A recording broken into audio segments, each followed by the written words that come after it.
പക്ഷെ ശരിക്കും ഹിസ്റ്റോറിക്കലി അത് അങ്ങനെയല്ല.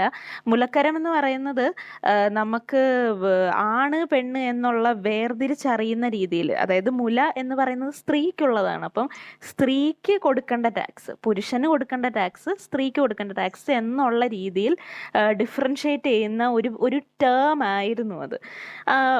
എക്സ്പ്ലോയിറ്റേഷൻസ് ഇല്ലെന്ന് ഞാൻ പറയുന്നില്ല, ബട്ട് ഈ ഒരു ടേം, അല്ലെങ്കിൽ നമ്മളുടെ കേരളത്തിലെ വനിതകൾക്ക് എന്താണ് മേൽക്കുപ്പായം, അതായത് ബ്ലൗസ് എന്ന് പറയുന്ന സാധനം ആർക്കും ഇല്ല. മുലക്കച്ച ഇല്ലായിരുന്നു എന്ന് പറയുന്നത് തെറ്റാണ്. അവർക്ക് മുലക്കച്ച ഉണ്ടായിരുന്നു, ബട്ട് അവർക്ക് ഈ തോർത്തിടാൻ പറ്റത്തില്ലായിരുന്നു, അവർക്ക് കവർ ചെയ്യാൻ പറ്റത്തില്ല. മുലക്കച്ചനെ കവർ ചെയ്യാൻ പറ്റത്തില്ല. അത് നായർ സ്ത്രീകൾക്കും ബ്രാഹ്മണ സ്ത്രീകൾക്കും മാത്രമേ പറ്റത്തുള്ളൂ.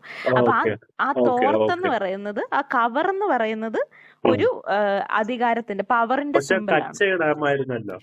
ആ മുലക്കച്ച ഇടായിരുന്നു. അതെ അതെ.